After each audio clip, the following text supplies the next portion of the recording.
Saludos, mi nombre es Ricardo Espaillat y bienvenido a mi charla de economía, donde analizamos el libro Hombre, Economía y Estado por el gran economista Murray Rothbard. Por ahora hemos estado estudiando el primer capítulo que se intitula Fundamentos de la Acción Humana y la buena noticia es que casi ya terminamos este capítulo. Agradezco a todos que han visto esta charla y también me siento bien orgulloso de haber hecho estas charlas. Hoy vamos a hablar de una sección bien importante dentro de este capítulo, dentro del capítulo Fundamentos de la Acción Humana. Diría yo, la más importante. La razón por la que digo la más importante es porque encapsula todo el material que nosotros hemos aprendido hasta ahora y por ende les recomiendo que si no han visto los videos pasados, por favor lo vean. Sin embargo, si no tienen el tiempo necesario, lo cual entiendo, yo trataré de dar el contexto necesario para que entiendan algunos términos que voy a presentar. Sin embargo, la forma mejor de entender este video es viendo el video pasado, así tienen verdaderamente el contexto necesario para entender esto.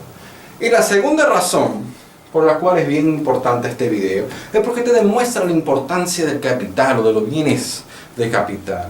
Te demuestra cómo los bienes de capital te liberan el tiempo para tú satisfacer otros fines. Cómo el mundo o cómo los humanos fueran, que si no fueran por los bienes de capital, es probable que nosotros estuviéramos todavía trabajando nuestra comida en los campos, cosechando y al final del día estuviéramos comiéndolo, porque no fuéramos productivos, no tuviéramos bienes de capital para hacernos más productivos. Y cuando somos más productivos, tenemos más tiempo para seguir otros fines, ¿verdad? Y a nosotros seguir otros fines podemos hacer más feliz, que es el punto de la vida.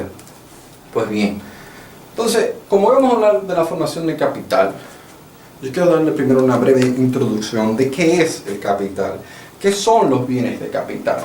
Si recuerdan correctamente, nosotros empezamos con el axioma de la acción humana. Y nos dimos cuenta que la acción humana es acción con propósito, o comportamiento con propósito, o comportamiento hacia un fin.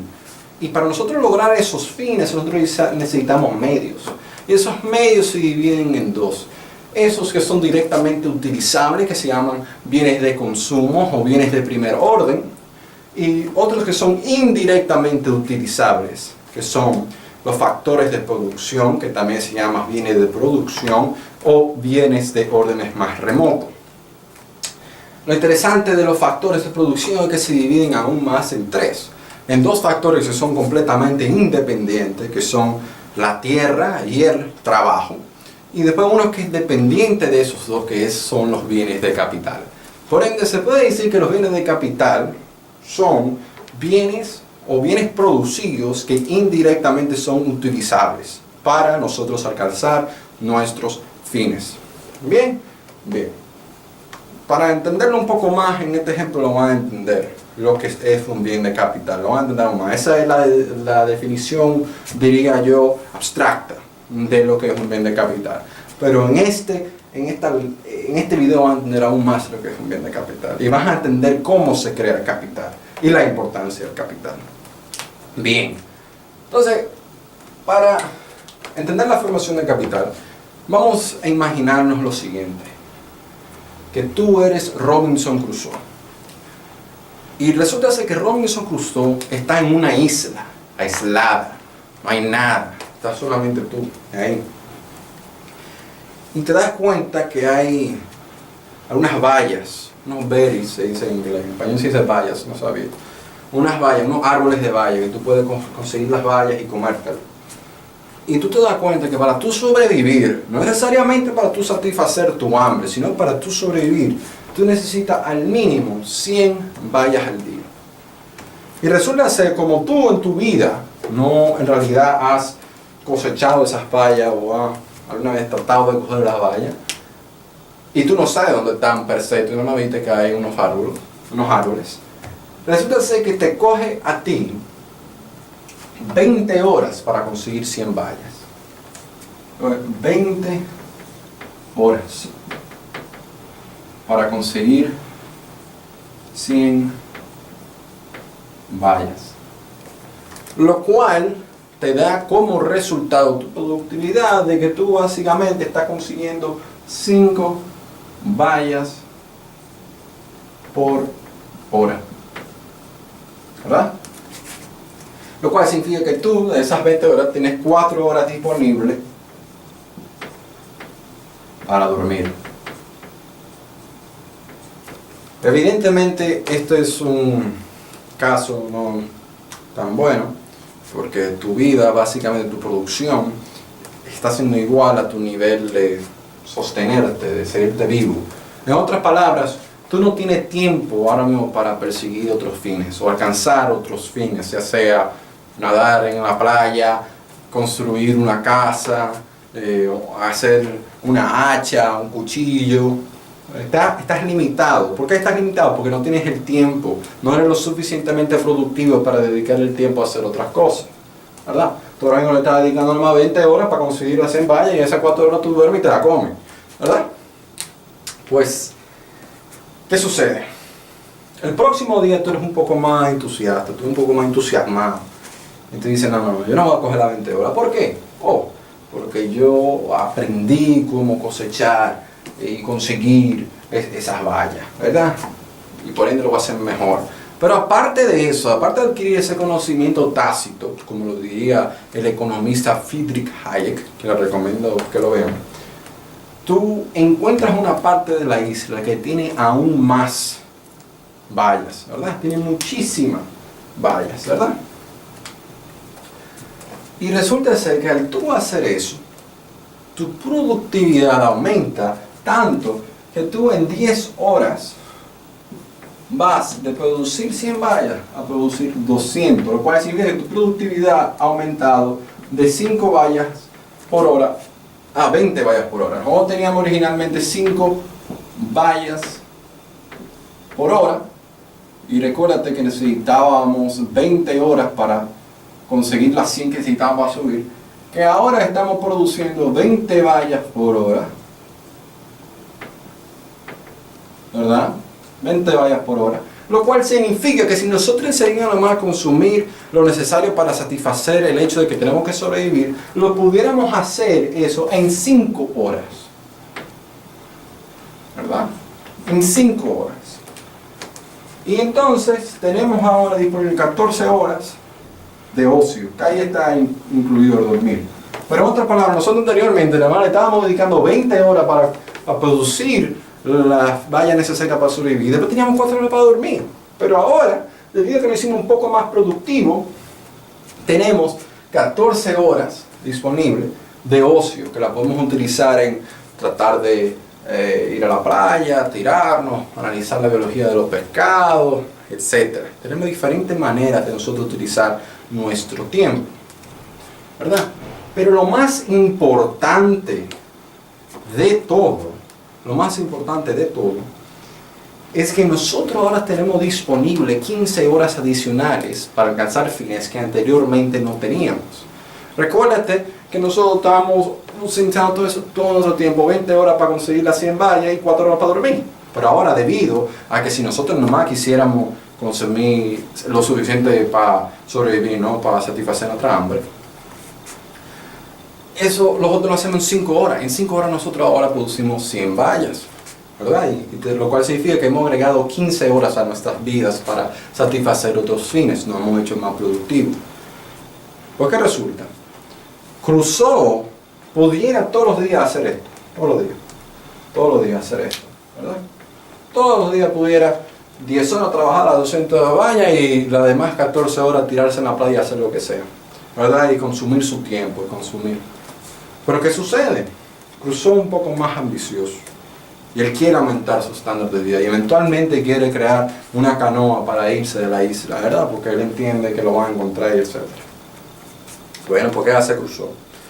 Crusoe piensa, racionaliza, recibe los datos presentados por su sentido, lo conceptualiza, lo integra de tal manera que llegue a la conclusión que para él aumentar su productividad aún más, para él no dedicarle tanto tiempo a la producción de vallas, él puede hacer una hacha, o un cuchillo, si quiere llamarlo, una hacha, ¿verdad? Pues una hacha, que es un bien de capital, porque indirectamente es utilizable en la satisfacción de su fin, que es su vida y tener más vallas para él lograr otros fines, ¿verdad? Entonces, él piensa, ok, si yo hago una hacha, probablemente yo voy a aumentar mi productividad, lo cual significa que yo al tener la hacha voy a tener que dedicarle menos tiempo a la producción de vallas, lo cual significa que tendré más tiempo disponible para alcanzar otros fines. Bien, pues ¿qué sucede? Para producir la hacha, él necesita 10 horas. Le coge 10 horas producir la hacha. En el primer ejemplo, donde Crusoe está dedicándole las 20 horas a conseguir las 100 vallas y 4 para dormir, él no tiene el tiempo para construir la hacha. Pero en este caso, él tiene 10 horas, 200 vallas y 14 horas de ocio. Él tiene el tiempo, ¿verdad? Pero para él cogerse el tiempo, él tiene que restringir su consumo, ya sea su consumo de las 200 vallas, o sea su consumo de las 14 horas de ocio, ¿verdad? En otras palabras, él tiene que ahorrar, ¿verdad? Ya sea ahorrando su tiempo que le dedica a las 200 vallas, ¿verdad? En vez de 200 quizás le dedica 8 horas, lo cual significa que él va a consumir 160, él está ahorrando ahí 40 vallas, él no la está consumiendo. Entonces él pudiera, por ejemplo, al día dedicarle 2 horas para construir la hacha, lo cual significa que en 5 días él construye la hacha, ¿verdad? O él pudiera cogerlo de las 14 horas de ocio, ¿verdad? Él pudiera decir, bueno, en vez de yo tirarme 14 horas de ocio, yo voy a dedicarle 12 y voy a construir mi hacha en 5 días, ¿verdad? Pero otra forma que él pudiera hacer, ok, yo un día voy a trabajar 14 horas, ¿verdad? Y voy a tener un producto total de 280 vallas y voy a guardar para mañana una cantidad 100, ¿verdad? Que son las que necesito y voy a trabajar en construir la hacha. De cualquier manera, él tiene que ahorrar de una forma u otra. ¿Con qué me refiero a ahorrar? Tiene que restringir su consumo. En este caso, tiene que restringir de una manera u otra las vallas o su ocio, ¿verdad? En el primer ejemplo, no tenía el tiempo ni siquiera para restringir algo. Él no podía restringir su consumo porque se moría. Pero en este caso ya él tiene un estándar de vida y una productividad que él puede restringir su consumo, en otras palabras, ahorrar para luego invertir en la hacha. Cuando digo invertir es reorganizar la naturaleza y tu trabajo de tal manera que tú haces una hacha, ¿verdad? ¿Por qué sucede? Crusoe decide hacer la hacha. ¿Qué significa eso? Él decide no consumir, restringir su consumo en el presente. Voy a no consumir en el presente, voy a restringir mi consumo ahí en el presente, ya sea 2 horas de valla o de ocio, ¿verdad? Para en el futuro consumir más, ¿verdad? Pues Crusoe decide hacerlo, Crusoe lo hace. Y resulta ser que al Crusoe, luego de los 5 días construir su hacha, su productividad sube a un nivel que él en 10 horas produce 500 vallas, ¿verdad? Lo cual significa que su productividad está de 50 vallas por hora, ¿verdad? 50 vallas por hora. Lo cual eso significa que si su productividad es 50 vallas por hora y él necesita nada más para sobrevivir 100 vallas, él puede conseguir esas 100 vallas en 2 horas, lo cual significa que tiene ahora disponible para él 20 horas adicionales para alcanzar otros fines. ¿Entiendes? Nosotros fuimos de una situación que empezamos que para él conseguir las 100 vallas él necesitaba 20 horas. Y después fuimos 5 horas. Y ahora nada más necesita 2 horas. Fíjense cómo el tiempo se le está liberando a él para ir a alcanzar otros fines que anteriormente eran inimaginables para él. Porque él no tenía el tiempo, ¿verdad? El bien de capital, la inversión del tiempo que él tuvo que hacer para hacer la hacha, le está dando resultado en el aspecto de que ahora tiene más tiempo libre para alcanzar otros fines. Y eso es lo que hace un bien de capital. Pero ahora, vamos a analizar algo. ¿Qué es lo que pasa psicológicamente adentro de Crusoe que él decide restringir su consumo en el presente para recibir bienes en el futuro? ¿Qué es lo que pasa? ¿Qué es lo que pasa? ¿Qué determina que un individuo, un humano, decida invertir en un bien de capital. ¿Qué es lo que sucede? Hay dos factores. Dos factores. Primero es la preferencia temporal y el segundo es la incertidumbre. Y recuerden, la preferencia temporal es el hecho universal de que nosotros los individuos deseamos satisfacer nuestros fines ahora, luego de en el futuro. Sencillo, nosotros preferimos que nos den las cosas ahora que en el futuro. Para entender esto, supongamos la escala de valores de Crusoe es la siguiente.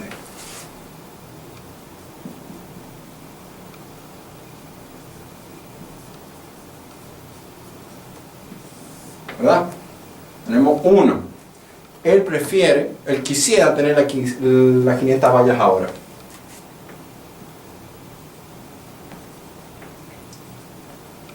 En el presente.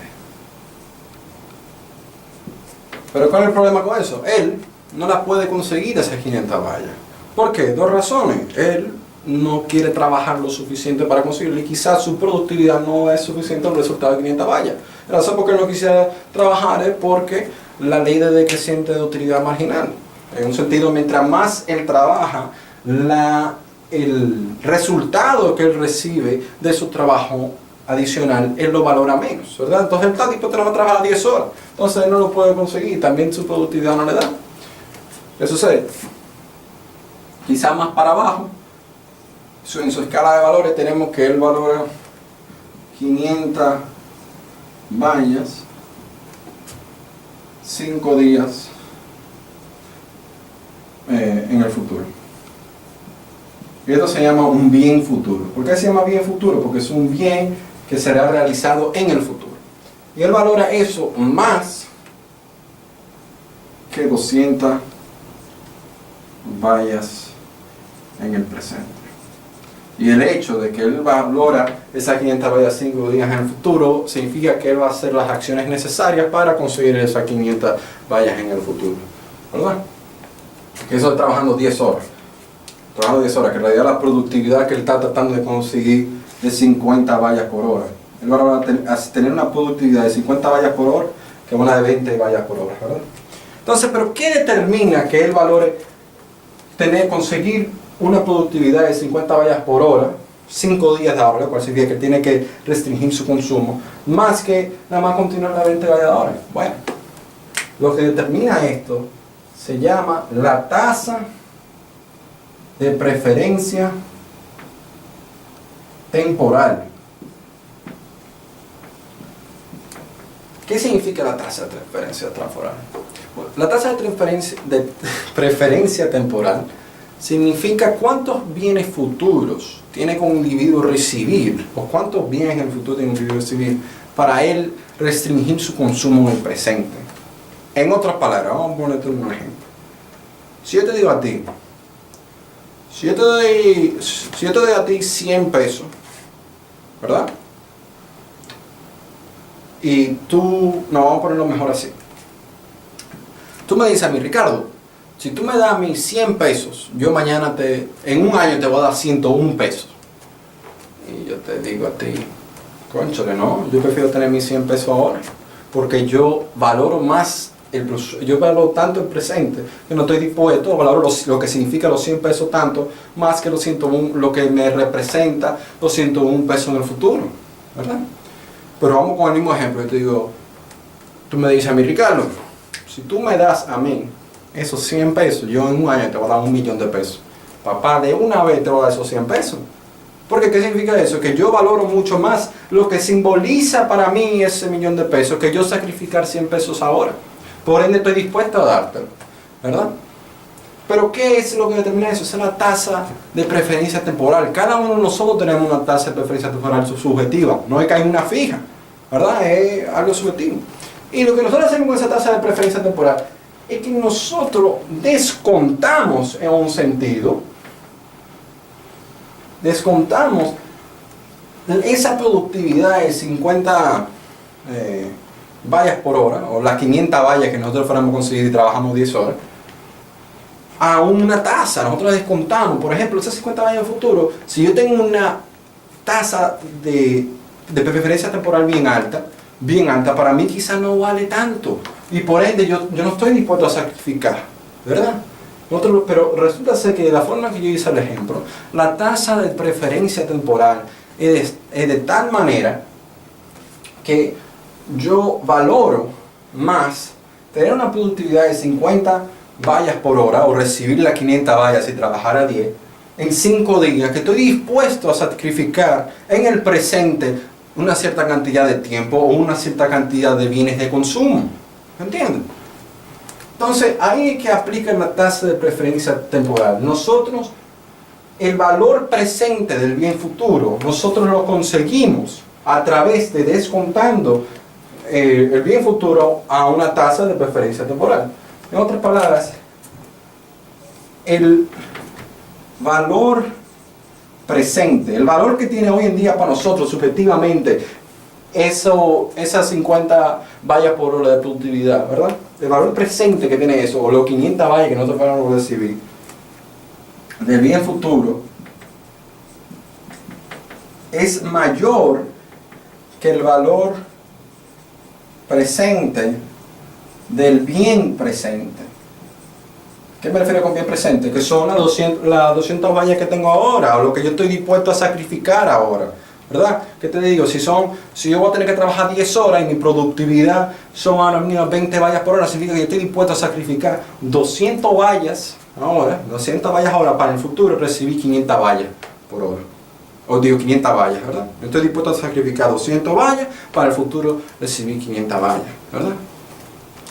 Matemáticamente, esta tasa de preferencia temporal, que en el futuro lejano, nos daremos cuenta de que la tasa de interés en un mercado libre de la fuerza, claro, eso es lo que significa un mercado libre. La tasa de preferencia temporal,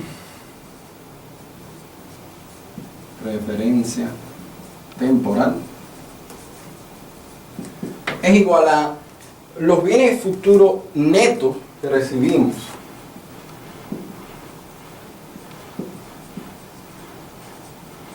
dividido por los bienes presentes que estamos sacrificando, que estamos restringiendo.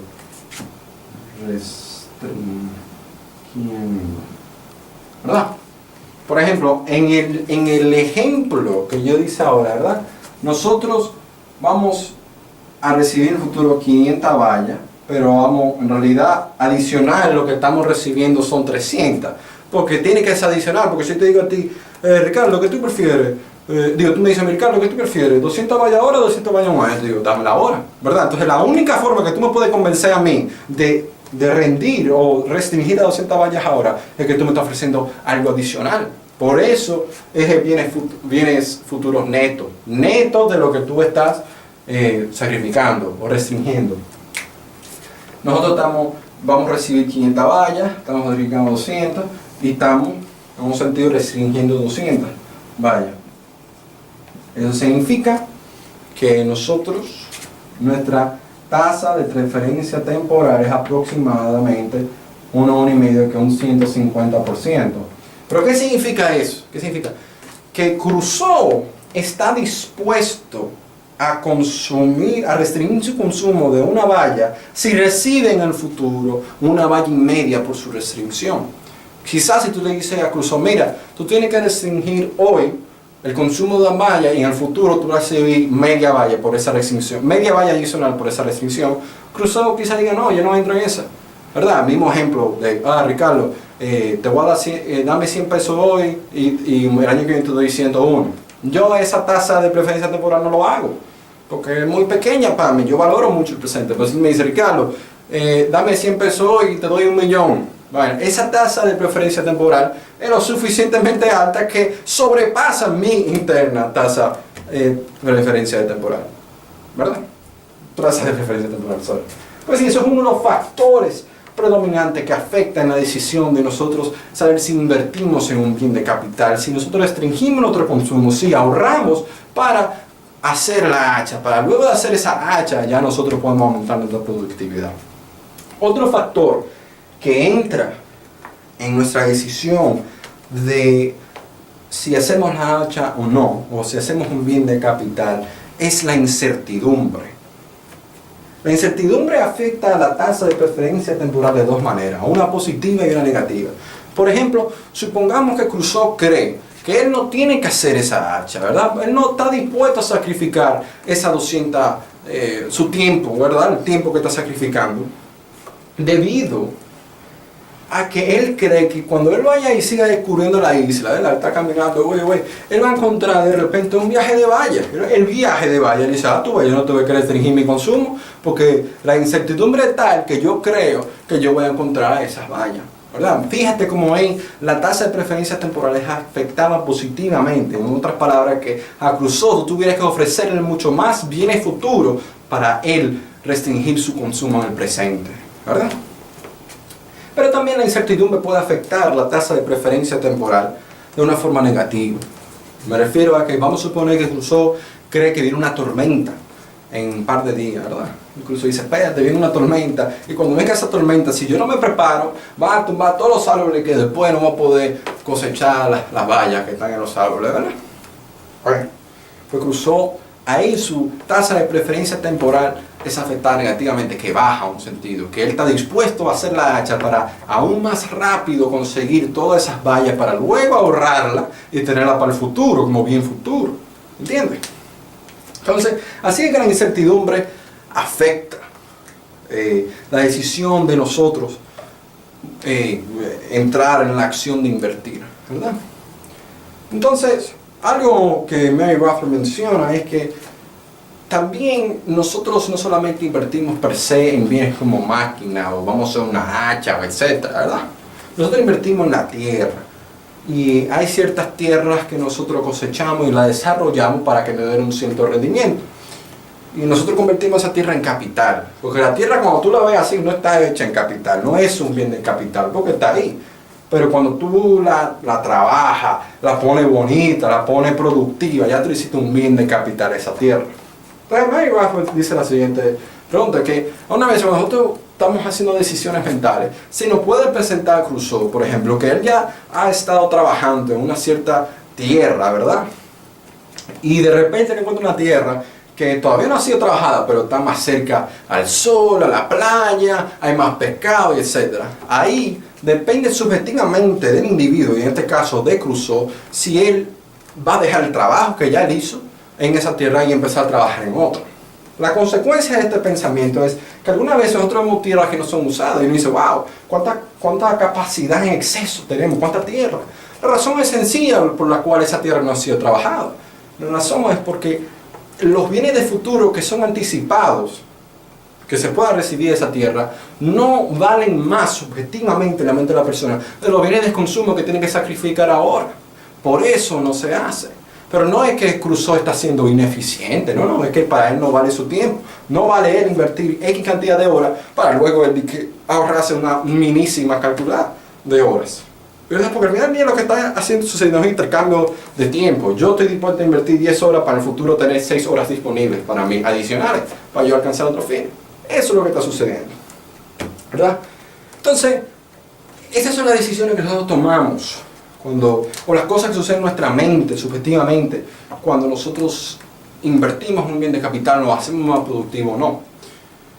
Entonces, la implicación mayor de todo esto es que el capital, o los bienes de capital, nos liberan el tiempo necesario para nosotros alcanzar otros fines. Nosotros invertimos cierto tiempo en haciendo el bien de capital, pero después luego, si somos exitosos, tenemos más tiempo disponible para alcanzar otros fines, ¿verdad? Esa es la conclusión principal. Y otra forma de demostrar este ejemplo es, imagínate que Crusoe caminando, en vez de hacer la hacha, la encuentra tirada en el piso. Él ahí literalmente se ahorró 10 horas y está avanzado en alcanzar su fin de aumentar su productividad. Está avanzado. En otras palabras, el capital es un vehículo que te alcanza en el tiempo a alcanzar tu fin. Te acelera, o no te acelera, sino te hace ir más rápido en tú alcanzar tu fin, ¿verdad? Esa es una implicación muy importante. Otra implicación sumamente importante es que cuando nosotros invertimos en los bienes de capital, nosotros estamos alargando o extendiendo la estructura de producción. ¿A qué me refiero? Primero, que va a coger más tiempo nosotros al final del día de lograr nuestro fin de las vallas. ¿Por qué lo digo? No lo digo per se como que me coge 5 horas hacer la hacha, no. Lo digo del tiempo que coge, del momento de incepción que yo digo, yo voy a hacer mi hacha, y después de que yo haga mi hacha voy a cortar los árboles y voy a tener mis vallas, ¿verdad? Tú estás entendiendo la estructura de producción porque estás añadiendo más etapas. Primero, antes de tú conseguir la valla, en vez de tú directamente cogerla con el árbol, tú tienes que ir indirectamente, tienes que coger, hacer la hacha, y después que tú haces la hacha, tú tienes que cosechar. Tú estás extendiendo la estructura de producción, y eso requiere aún más tiempo. Originalmente te cogía 10 horas, pero ahora te va a coger, vamos a suponer, 15 horas, 10 horas para hacer la hacha, ¿verdad? Y después 5 horas para cosechar las vallas. Fíjate cómo la estructura de producción se extendió. Pero supongamos que después que tú hiciste la hacha, tú quieres aún hacerte más productivo. Tú piensas en hacer una máquina que te permite quitar toda la valla así, ¿verdad? Pero para tú hacer esa máquina, tú necesitas el metal, necesitas la madera, ¿verdad? Entonces tú empiezas, ok, tengo la hacha, entonces después la hacha la voy a utilizar para cortar la madera, y después que tenga la madera voy a hacer otra máquina que me permita quitar la piedra, y después que tenga esa piedra, después voy a combinar, voy a hacer la máquina, y voy a tener después la cosa que me está quitando las vallas. Fíjate cómo la estructura de producción se está extendiendo, ¿verdad? Más etapas. Y si se recuerdan, nosotros habíamos hablado de etapas más remotas o bienes de órdenes más altos. En el ejemplo de esta máquina que estoy diciendo, pudiéramos decir que los bienes de cuarto orden son el metal, la madera, después está la hacha, tercer orden, después segundo orden está la máquina, y después el primer orden está algo que ayuda a la máquina a conseguirlo, y después está el bien de primer orden, que es el bien de consumo, que son las vallas. Pues sí. Entonces, otra forma que la estructura de producción es extendida es si se dan cuenta, los bienes de capital se deterioran, se deprecian. No son cosas que siempre, ya cuando están producidas, se quedan así para la vida. Supongamos que una hacha tiene un mes, supongamos. A cada mes cruzó, tenía que reemplazarla, tenía que renovarla, ¿verdad? Tenía que hacerlo de nuevo. Pero cruzó, dice, ok, está bien, me cojan mis 10 horas hacer esta hacha. ¿Cómo yo me hago más efectivo, más eficiente haciendo la hacha? ¿Cómo yo me ahorro tiempo? ¿Cómo yo en vez de dedicarle 10 horas le dedico 5? Bueno, él se inventa una forma de que cuando él corta la madera, la va a cortar de una manera haciendo una máquina. Esta es una máquina que corta la madera más rápido. Entonces fíjate cómo ahí la estructura de producción se está extendiendo ahí también. No solamente en las etapas necesarias para lograr las vallas, sino en las subetapas necesarias. En la creación de la hacha ya tú eres más eficiente haciendo las hachas, y se están entendiendo las etapas necesarias. Y nada, esos son los puntos. Wow, he hablado mucho. Y el punto último es que evidentemente a la estructura de producción extenderse, la incertidumbre aumenta, ¿verdad? Porque si yo me pongo a trabajar en esta super máquina que estoy pensando, pudiera ser que después de yo hacer la super máquina, en realidad a mí se me olvidó incluir una parte que le faltaba y no funciona. Yo le dediqué una serie de horas, cogí riesgo y no fui exitoso, ¿verdad?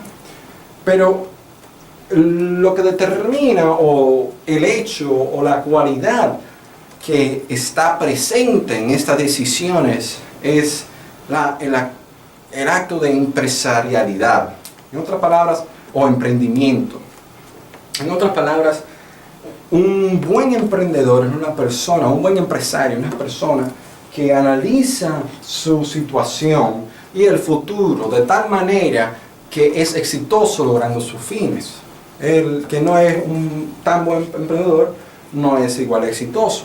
Pero el punto principal de esto es que todos humanos somos empresarios, somos emprendedores. Porque por definición un empresario es una persona que trata de mejorar su situación, de una situación menos satisfecha a una más satisfecha. Pero ese es el propósito de la acción humana. Es el propósito de la acción humana. Nosotros actuamos para mejorar nuestra situación. Por ende, la acción humana es empresarialidad. Y por ende, los seres humanos todos somos empresarios, unos mejores que otros. Bueno, con todo este material presentado, en conclusión, aprendimos que para capital se formado, tienen que ver ahorros. Tiene que haber ahorro. ¿Y qué es lo que es el ahorro? La restricción del consumo. Tú restringes tu consumo, ya sea en el caso que hicimos de que en vez de producir 200 vallas, tú produces 180, o tú pudieras un día producir 400 vallas y después ahorrar además y el otro día dedicarle más tiempo, o tú restringir tu consumo de ocio. Tú tienes alguna forma de ahorro para tú crear capital. Porque del ahorro es que viene la inversión de tú hacer la acto, por ejemplo. Entonces aprendimos que las decisiones que determinan si vamos a entrar en un acto de invertir en un bien de capital son la tasa de preferencia temporal, la incertidumbre. Y nos dimos cuenta cómo el capital nos permite a nosotros y nos libera el tiempo para alcanzar otros fines. Y cómo la estructura de producción es extendida, cómo la incertidumbre aumenta esa producción ser extendida, y cómo el acto de empresarialidad es necesario mientras más extendida la producción, porque más está presente la incertidumbre, y que al final del día todos seres humanos somos empresarios, todos seres humanos somos emprendedores, porque tratamos de aumentar y mejorar nuestra situación. Con todo esto en mente, espero que hayan disfrutado de este video. Ya casi estamos viendo el final del primer capítulo. Esta fue la sección más larga. Y muchas gracias a todos. Hasta la próxima.